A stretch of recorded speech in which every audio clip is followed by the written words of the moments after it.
Hello guys, welcome to my channel. Today we are going to see how to resolve your user account control settings or popping up every time you are attempt to open in those application. Let's fix it guys. Go to search menu and type user account control settings. Opens up change user account control setting. Click on open it. Now you just need to drag this to second option guys. You just need to drag this to second point over here. Just need to drag into second point, and this is the default Windows settings guys. Don't notify me when I make changes to Windows settings.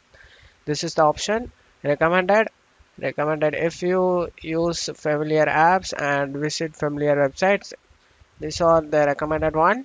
Click on OK for save changes. Click on S, and now no more user account control pop up in your computer guys, and that's all you have to do it guys. That's it for today's video guys. Give me a like and subscribe. Thank you.